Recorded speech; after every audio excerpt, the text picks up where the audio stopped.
Hello friends, welcome back to my new blog. So आज का blog start होता है इस यमुना नदी से जो कि बहती है कालपी से। तो आपने यमुना नदी के बारे में सुना ही होगा। हम लोग खड़े थे पुल के ऊपर और मैं खड़ी थी इस वजह से क्योंकि मैंने बहुत समय के बाद, शायद ऑफिस और कॉलेज के बाद, बहुत समय के बाद किसी नदी के ऊपर खड़ी थी। तो मुझे लग रहा था अच्छा, तो मैंने सोचा मैं आप लोगों को भी दिखाऊं। तो ये मैंने दिखाने की।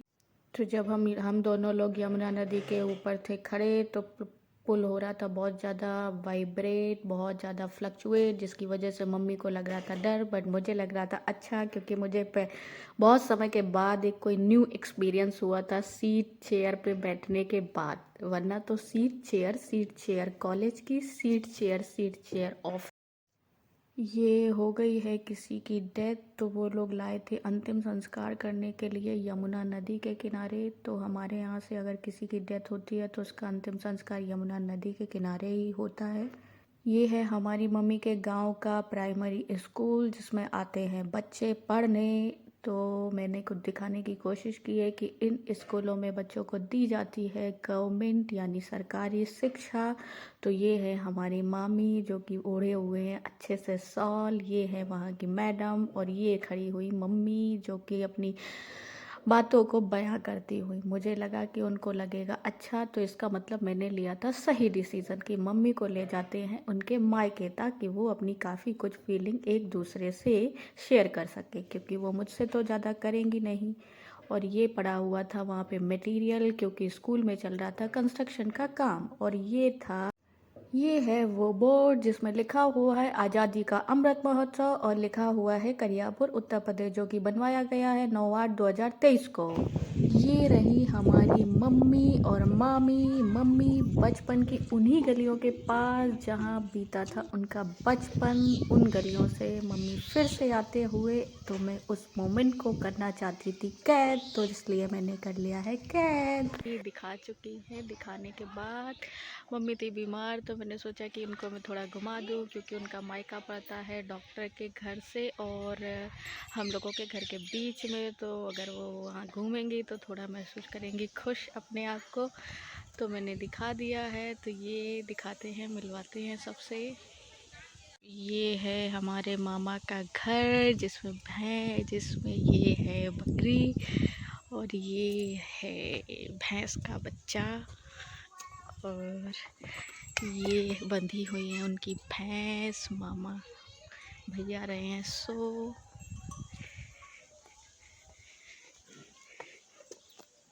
तो मम्मी तो गई थी थक स्कूटी में बैठ के, तो जाते जाते वो गई लेट। तो ये रहा हमारा झंडा, ऊंचा रहे हमारा, जो कि लहरा रहा है मम्मी के घर की छत पे।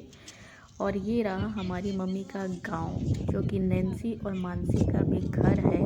फिलहाल एकदम लगता है 12th फेल की मूवी के सीन की तरह, जैसा 12th फेल मूवी चंबल के गांव, चंबल के डाकू, वैसे ही बहुत समय पहले फेमस थे करियापुर में भी डाकू। तो मम्मी का गांव है डाकुओं का गांव। ओए, ये क्या खा रहे हो? क्यों क्या खा रहे हो?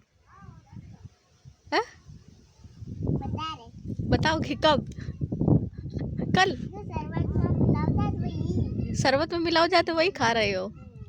तो शरबत कहाँ है? सर्दी के मारे धूप में मिला के खा रहे हो?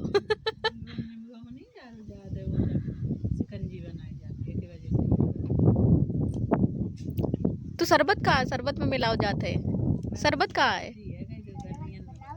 कभी बनाओ जाइए। अबे काम नहीं कर रहा है। अच्छा, गर्मियों में शरबत के साथ, सर्दियों में धूप के साथ जीरा खाना चाहिए है, जलजीरा। तब फिर ठीक है। फिर तुम कितना खाते हो? इधर आओ, इधर आओ। अब बोलो, बोलो। कित तुम्हें फोटो खींचे? तुम्हें वीडियो बना दे रहे हैं? वीडियो बना दिया। बोलो तो कुछ, तब तो सुनेगा कोई। 5 तारीख को तुम्हारा बर्थडे है, तो तुम हमें बुलाइयो ना। कब है? कैसे? फोन ते? अरे इधर तो देखो। तो फोन ते के बुलाइयो? नैन्सी दीदी गई है ना बुलाइयो। और मानसी दीदी गई है। सबन का यहाँ बुला लियो। सबन का के का बुलाइयो है। अरे यार तुम अब बता नहीं रहे हो। सबन का के का बुलाइयो। पूरे परिवार का। इधर तो आओ। पूरे परिवार में तुम्हारे कौन कौन है ये तो बताओ आके। इधर आओ। तो मम्मी को दिखाते दिखाते बज गया था 2 और मेरे पेट में चल रही थी चूहों की बारात। तो भाभी ने खाने में बनाया हुआ था कढ़ी चावल रोटी और स्पेशल था रस खीर। तो मुझे रस खीर मिला था बहुत दिनों के बाद। तो मैंने खाया पेट भर के रस खीर। बहुत सारे लोगों को पता ही नहीं होगा कि क्या होता है रस खीर। तो कमेंट सेक्शन में बताइए क्या आप जानते हैं रस खीर क्या होता है और क्या आपने खाया है या नहीं खाया है। ये रहे वो बर्तन। खाने के बाद मुझे निहारते हुए और मैं बर्तनों को निहारते हुए। कौन धुलेगा इन्हें।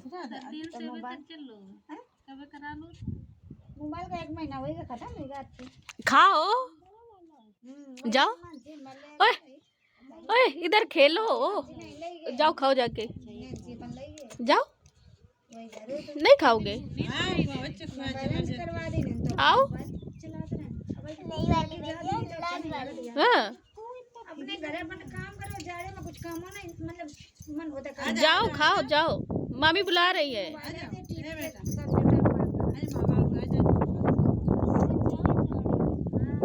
जाओ।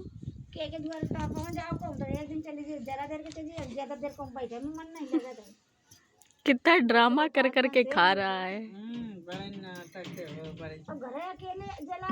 धनिया नहीं है। धनिया के वजह से निकाल के अब बुआ के क्या बुआ बोलते हो ना। बुआ से पैसे ले लिए। पैर नहीं छुओगे।